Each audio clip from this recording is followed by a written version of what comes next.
Hi, thank you so much for joining our call for today. Before we proceed dun sa ating next lesson for today, I hope madami kayong natutunan dun sa previous video natin about your magic number.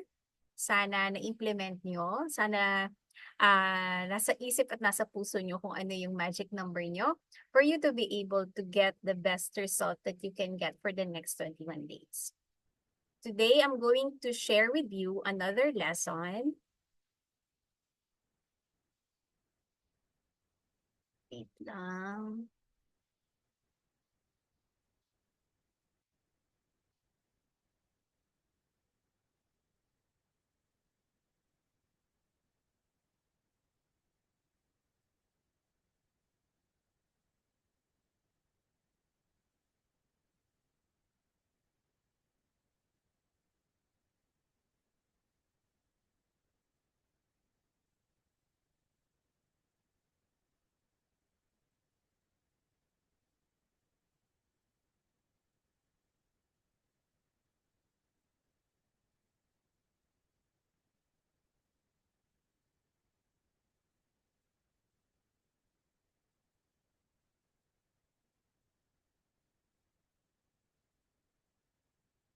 Ayan, so my question for you today is, do you drink enough water? Ayan, this is a very challenging question and a very challenging task kahit kanino. Let's proceed. So how much water have you already taken today? Nakailang glasses of water ka na ba today? Alam naman nating lahat na we all need a lot of water. Our body needs lots of it. Unless one has those rare cases when doctors advise otherwise. Unless i-advise ka ng doctor for a certain number of cups of water lang. When we increase our nutrient intake and flush out toxins, water becomes more essential, more so with weight loss. When water is not enough, we experience discomforts during adjustments, which may be DBCs or dietary body changes. If you do encounter these changes, please remember to always or take in more water. Inom ka lang ng tubig. So these are some of the examples of dietary body changes. Pwedeng maka-experience ka ng dizziness, nausea, headache, rashes, palpitation, diarrhea, and constipation. You don't have to worry about it because you're just naturally pushing out dirt. It's nature's way of house cleaning. All you need to do is just drink more water. So in our illustration for today, you can see that our body is 60 to 70% water. Look at this. Our brain is composed or consists of 74.5% water. Yung dugo natin is 83% water. Our liver, 86% water. Yung kidneys natin, 83% water. Yung fat, 20% water. Our bones, 22% water. Yung muscle natin, 76% water.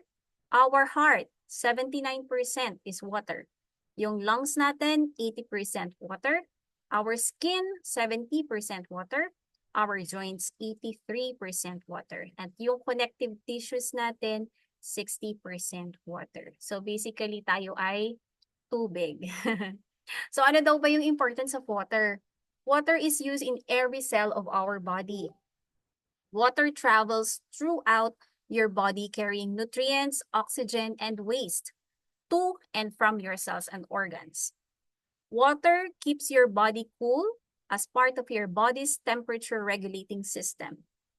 Water cushions your joints and protects your tissues and organs from shock and damage. Water acts as a lubricant for your joints, your mouth, and digestive system in saliva and in your nose, throat, eyes, and stomach as part of mucus. Water aids in digestion and absorption of food as well as in the removal of waste from your body. Water also helps you maintain a healthy weight.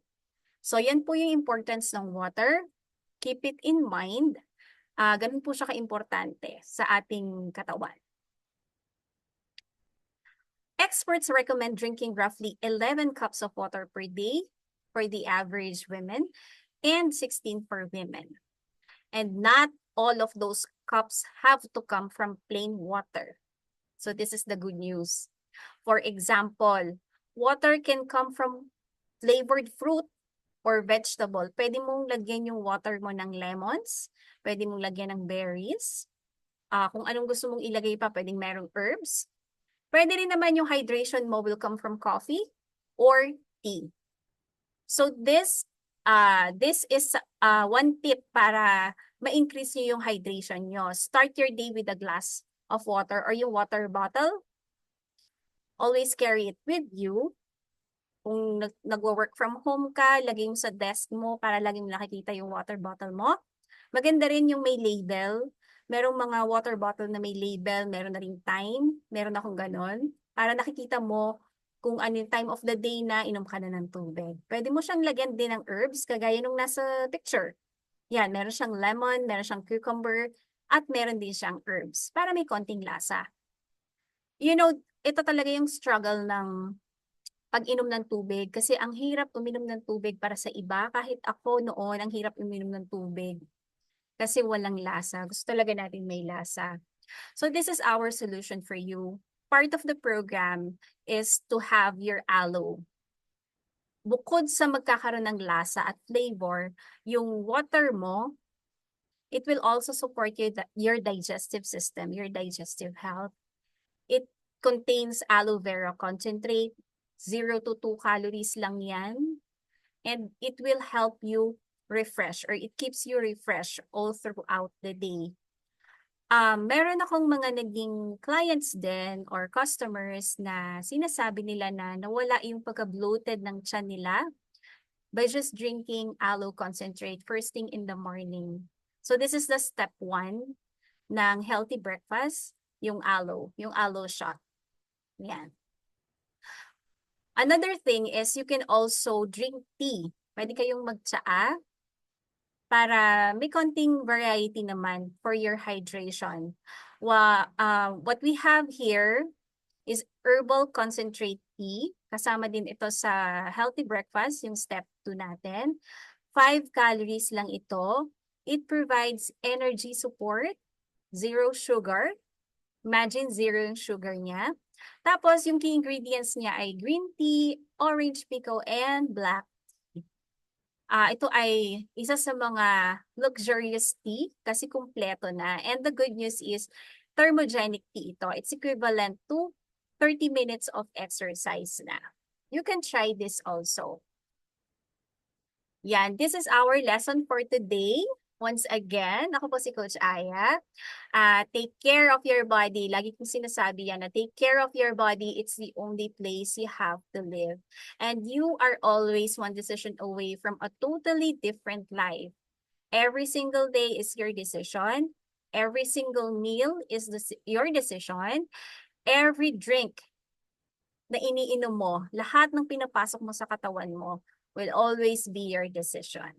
So you have to ask yourself always, ito bang kakainin ko, ito bang iinumin ko ay makakatulong sa akin to live my best life?